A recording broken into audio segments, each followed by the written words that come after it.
नमस्कार। तो मैं आप लोगों को आज बाबा के गल्फ संचयन से एक बहुत ही मनोरंजक कहानी सुनाता हूँ। पुराणों में चूड़ामणि योग को बहुत ही पवित्र कहा गया है। उस दिन गंगा में स्नान करने से बहुत ही पुण्य लाभ होता है। चंद्र ग्रहण और सूर्य ग्रहण के दिन स्नान करने से और चूड़ामणि योग के दिन स्नान करने से चूड़ामणि के दिन कई गुना ज़्यादा लाभ होता है। तो उस दिन पापी लोग जो होते हैं, जो लोग पाप किए होते हैं, वो लोग, क्योंकि भीड़ लगी रहती है काशी में, बनारस में स्नान करने के लिए, और जो लोग पाप नहीं किए होते हैं उनकी भी भीड़ लगी होती है कि वो लोग फ्यूचर में कुछ पाप किए कर लेंगे तो उनका भी पाप का प्रभाव नहीं पड़ेगा।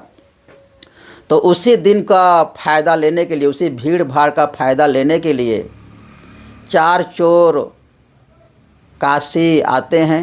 एक चोर कलकत्ता से, एक साउथ इंडिया के तूतीकोरम से, एक पेशावर से और एक लाहौर से। ये बाबा के गल्फ संचयन में कहानी है। और ये चारों चोर काशी आते हैं। अब चोरों का स्वभाव तो एक समान होता है, सब लोगों में तुरंत दोस्ती हो जाती है। अब मनुष्यों का स्वभाव होता है कि वो लोग दिन में काम करते हैं और रात को सोते हैं, लेकिन चोरों के साथ ये उल्टा स्वभाव है।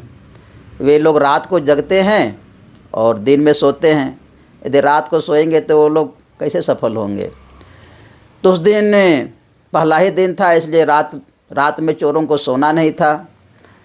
तो वे लोग एक घाट पर जा कर के बैठ जाते हैं और चारों प्लानिंग करते हैं अगले दिन का। अब रात हो रही है तो रात में सोना नहीं उन लोगों को। तो उनमें से जो पेशावर का चोर है वो बोलता है कि क्यों ना हम लोग सब एक रोचक कहानी सुनाएं और उससे हम लोग की रात भी कट जाएगी और पता नहीं चलेगा।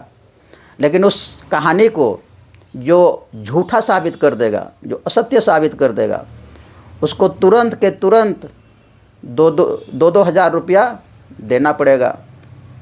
तो सभी लोगों ने इस बात को मान लिया।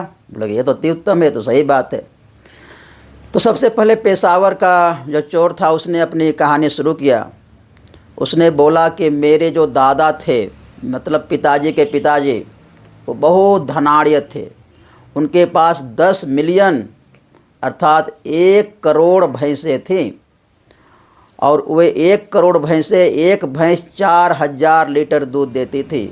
अब बताओ कितना दूध, 1 करोड़ इंटू 4,000 कर दीजिए, कितना गिनती में भी नहीं आ रहा है।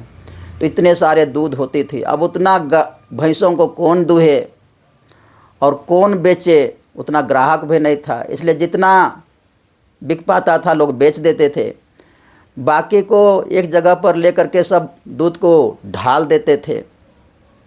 इसी से पंजाब में 5 नदियाँ बनी। वो 5 नदियाँ हैं, रावी, झेलम, सतलज, चुनाव और ब्यास। अब ये 5 नदियाँ उस दूध से बनी। अब उस समय बिल्कुल से सफ़ेद पानी उस नदियों में रहते थे। और इससे क्या हुआ कि और जिसको उस नदियों से दूध लेना होता था बाल्टी बाल्टी भर के ले जाते थे। इतना दूध भैया तो ले जाओ, उपकार भी हो रहा है। अब मेरे दादाजी इतने धनी हो गए उस दूध से कि बहुत धनी हो गए। अब धनी हो गए तो आलस भी उनको हो गया। अब आलस होने के बाद सब अपना काम धंधा, व्यवसाय, दूध दूहना, दूध बेचना, सब उन्होंने अपने नौकरों के भरोसे छोड़ दिया। अब नौकर तो नौकर होते हैं। उन्होंने धीरे धीरे दूध में पानी मिलाना शुरू किया। अब उन्होंने इतना पानी मिलाया कि आज दूध का कहीं नामो निशान नहीं है। उन नदियों पर जाकर देखेंगे तो केवल पानी ही पानी है, दूध का कहीं नामो निशान नहीं है। यदि आप लोगों को यदि चेक करना है तो आप लोग जा कर के देख सकते हैं कि वो जो 5 नदियाँ जो हैं उसमें कहीं भी एक बूंद भी दूध नहीं है, इतना पानी मिलाया गया। तो ये बातें सुन करके जो लाहौर का जो चोर था और तूतीकोरम का जो चोर था वो चुट्टी काट रहे हैं और बोल रहे हैं कि ये कैसी कहानी है।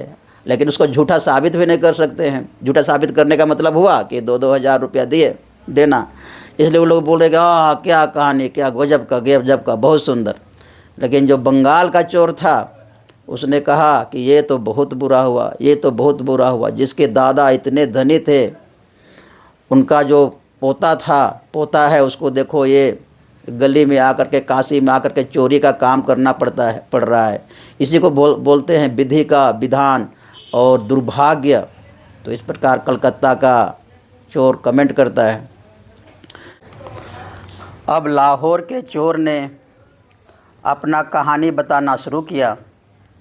उसने कहा, मेरे दादाजी के पास तो भैंसें नहीं थी, लेकिन मेरे दादाजी के पास लाखों लाख बतखें थी, और वो बतखें आजकल की बतखों से बहुत बड़ी बतख थी। आप लोगों ने टाइटैनिक जहाज़ का नाम सुना होगा, उससे भी बड़ी बड़ी बतखें थी। और वह बतखें जो हमारी मित्र के दादाजी ने जो नदियाँ बनाया था दूध ढाल करके, उन्हीं 5 नदियों पर शान से तैरती थी। बड़ी बड़ी बतखें शान से तैरती थी। जब सिकंदर भारत पर आक्रमण करने के लिए आया तो इन बतखों को देख करके वह दिग्भ्रमित हो गया। उसने सोचा कि ये जंगी जहाज़ें हैं, ये समुद्री बेड़े हैं, और इनसे पार पाना इतना आसान नहीं है, और इसलिए वह भारत पर आक्रमण नहीं कर पाया और उनको वापस जाना पड़ा। जो मगध की तरफ आगे बढ़ना चाह रहा था सिकंदर, उसको वापस जाना पड़ा। लोग बोलते हैं कि पोरस की बहादुरी के कारण सिकंदर वापस गया, लेकिन ऐसी बात नहीं है। मेरे दादाजी को जो बड़ी बड़ी बतखें थी, टाइटैनिक जहाज़ उतना बड़ा, उनको देख करके वो वापस गया डर से। अब मेरी दादाजी के सामने एक समस्या थी। अब इतनी बड़ी बड़ी बतखों का अंडा कितना होता होगा, आप सोच सकते हैं। तो उनको कहाँ रखे? इसलिए मेरे दादाजी ने उन अंडों को 250 किलोमीटर तक लंबा रखते गए, और इस प्रकार रखते रखते वो अंडा 5 किलोमीटर ऊंचाई तक हो गया। अब उसको पहाड़ जैसा हो गया, बहुत ऊंचाई, लंबाई, चौड़ाई पहाड़ जैसा हो गया। अब उसी को उस समय डिमालय कहते थे, लेकिन लद्दाख के भाषाविद लोग ड को ह उच्चारण करते थे, इसलिए डिमालय ही बाद में हिमालय बन गया। और बाद में उधर से हून और पठानों का जो आक्रमण भारत पर हुआ, तो उनके घोड़ों के खुर से वो जो अंडों का पहाड़ था उसको बीच बीच में धंस गया, और उसी से जो बोलन की दर्रें और खैबर की दर्रें बनी है, और वो आजकल बहुत सुंदर दिखती है, और उसी से लोग आना जाना भी करते हैं। यदि किसी को विश्वास नहीं है तो आज आप लोग जा कर के देख सकते हैं, इस कहानी की सत्यता को जांच सकते हैं। आज भी 250 किलोमीटर और 5-6 किलोमीटर ऊंचाई तक वहाँ पर सफ़ेद पहाड़ दिखता है। हो सकता है अंडे फूट गए हों, लेकिन पहाड़ तो अभी भी सफ़ेद पहाड़ है। तो आप लोग इसको जा कर के देख सकते हैं, सत्यता की जांच कर सकते हैं। ये उस लाहौर के चोर ने कहानी बताया। इसको सुन करके अब कौन दावा करे? अगर दावा करेगा, उसका सत्यता की दावा करेंगे तो तुरंत के तुरंत 2000 रुपया देना पड़ेगा, इसलिए कोई दावा नहीं किए। लेकिन कलकत्ता के चोर ने कहा, क्या विपद अवस्था है, क्या विपद अवस्था है, जिसके दादा लोग इतने धनी थे और उनके जो पोता लोगों को आज इस काशी में आकर के गली का चोर हो गए हैं, उनको छोटा मोटा चोरी का काम करना पड़ रहा है। क्या भाग्य का विधान है, क्या बुरा दिन देखना पड़ रहा है उनके पोता लोगों को। इस प्रकार कलकत्ता का चोर बोलता है। उसके बाद तूतीकोरम का चोर जो साउथ इंडिया दक्षिण भारत से था, उसने अपना कहानी बताना शुरू किया और बोला कि मेरे दादाजी के पास तो भैंसें नहीं थी, बतखें भी नहीं थी, लेकिन मेरे दादाजी के घर के आंगन में एक बड़ा सा इमली का पेड़ था। अब उस इमली का पेड़ का खूबी थी, उसमें सोने जैसा इमली का फल लगता था, बहुत ही सुंदर सुनहला रंग का फल लगता था। और उसको खाने में भी बहुत टेस्ट, उसकी चटनी बनाकर खाने में भी बहुत उसका आनंद आता था। एक दिन बड़ी दुर्भाग्य की बात हो गई कि मेरे दादाजी के मन में लालच बस गया और उसने सोचा कि जब ये इमली का पेड़ का इमली इतना सुंदर दिखता है, सोने जैसा दिखता है, तो ज़रूर इसके जड़ में, इस पेड़ के जड़ में सोने का खदान होगा। और उसने अपने हितैषी लोगों को, अपने पड़ोसी लोगों को, अपने सभी लोगों को बुला करके बड़े बड़े फावड़े गैती लेकर के वो लोग उसको खोदते रहे, बहुत दिन तक खोदते रहे और खोद करके पूरा उस इमली का पेड़ को जड़ से निकाल दिए। सोने का खदान, कोई सोना तो वहाँ पर मिला नहीं, लेकिन बहुत सारा नमकीन पानी एकदम घुमड़ते हुए वहाँ पर आया और एक होल जैसा हो गया। और वही जो होल है कालांतर में जा कर के बंगाल की खाड़ी बन गया। और आप लोग अभी भी जाके देख सकते हैं कि उसका पानी नमकीन है। और ये मेरे दादाजी का इमली का पेड़ का ही को खोदा गया, उसी से बना है। तो इस कहानी को भी कौन चैलेंज करे, उसकी सत्यता का कौन चैलेंज करे। चैलेंज करने का मतलब ही है कि 2-2 हज़ार रुपया देना, इसलिए किसी ने उसकी सत्यता को चैलेंज नहीं किया। और सब लोगों ने कहा वाह वाह, कितना अच्छा, कितना सुंदर कहानी है। लेकिन बंगाल का चोर ने फिर से कमेंट किया कि क्या दुर्भाग्य के दिन है, किसी के दादाजी के इमली के पेड़ से बंगाल की खाड़ी बन जाती है। उसका इतना दुर्भाग्य का दिन आ गया कि उसको आज काशी में आकर के चोरी करना पड़ रहा है। अब बारी आई कलकत्ता के चोर का। उसने कहा मेरे दादाजी तो बहुत गरीब थे, उनके पास ना भैंसें थी, ना बतखें थी, और ना ही मेरे दादाजी का आंगन में बंगाल की खाड़ी निकला। मेरे दादाजी अंग्रेज़ों के समय में पैदा थे और एक अंग्रेज़ के यहाँ, मेजर के यहाँ नौकरी करते थे। और उस मेजर को शिकार करने का शौक़ था और मेरे दादाजी भी उनके पीछे पीछे शिकार करने के लिए जाते थे। और उसमें बंदूक वगैरह से शिकार नहीं, गुलेल, तीर धनुष और गुलेल वगैरह से शिकार वो करते थे। तो एक दिन मेजर साहब शिकार करने के लिए निकले और मेरे दादाजी भी पीछे पीछे निकले। तो उन्होंने एक हिरन को देखा जंगल में और अपने गुलेल में उन्होंने एक अंटी को डाला, एक कंचे को डाला और हिरन की तरफ चला दिया उसने। हिरन तो भाग गया, उसको लगा नहीं, हिरन बच गया। अब दूसरे बार में उन्होंने एक हिरन से भी बड़ा जो 12 सिंगा था वो उसके सामने आया, मेरे दादाजी के सामने। तो उन्होंने फिर से अपने कंचे को गुलेल पर चढ़ाना चाहा, लेकिन वहाँ पर कंचे उनके ख़त्म हो चुके थे। तो वहीं पर एक कपास का सीड पड़ा हुआ था, उसको उन्होंने अपने गुलेल पर चढ़ाया और 12 सिंगा की तरफ ज़ोर से एकदम तान करके, गुलेल को तान करके उसको चला दिया। अब 12 सिंगा तो भाग गया, लेकिन वो लग गया मेरे दादाजी के सर पर। मेरे दादाजी के सर के अंदर में वो कपास का जो था बीज वो घुस गया। अब आप लोग जानते ही हैं कि बंगाल के लोगों का दिमाग कितना उपजाऊ होता है। मेरे दादाजी भी इसके अपवाद नहीं थे। वो कपास का बीज उपजाऊ ज़मीन पा करके, उपजाऊ दिमाग पा करके उनके दिमाग में बढ़ते गया और एक बड़ा सा कपास का पेड़ बन गया।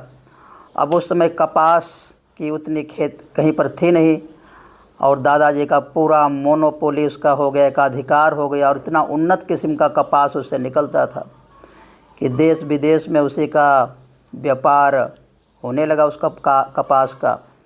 और मेजर ने एक दिन बोला कि आप तो मेरे यहाँ नौकरी क्यों करोगे, इस कपास को बेचो और धनी हो जाओ।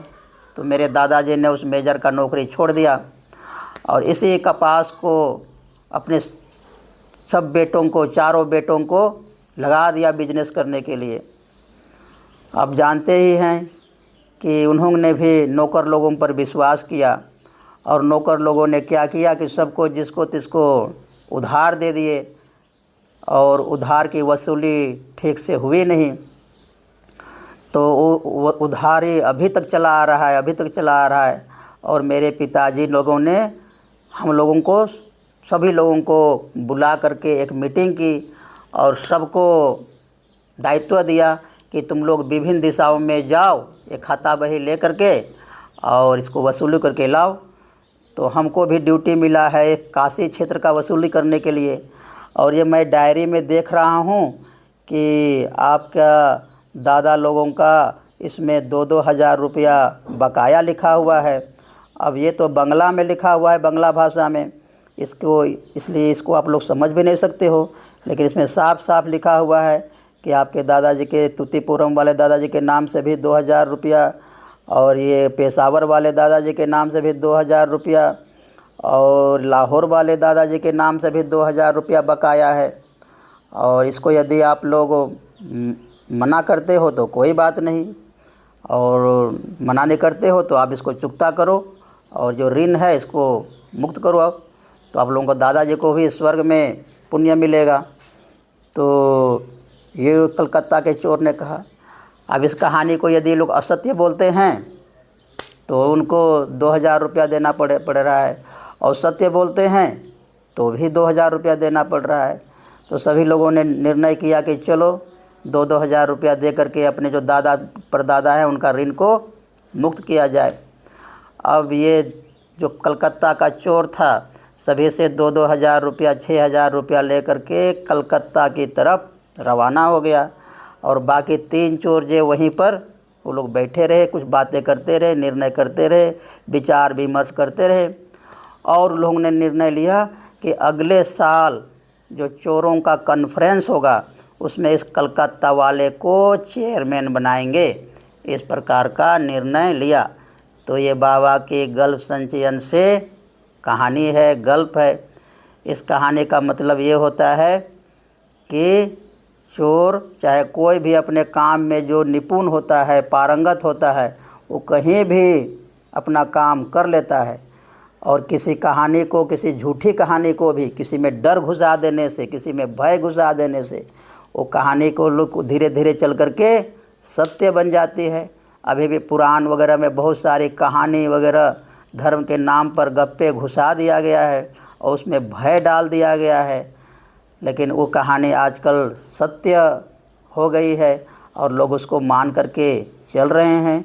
मजहब में, संप्रदाय में उस प्रकार के कहानियों की भरमार है। लोग उस प्रकार के असत्य कहानियों को, काल्पनिक कहानियों को मान करके चल रहे हैं। तो इस कहानी से ये शिक्षा मिलती है। परमपिता बाबा की जय।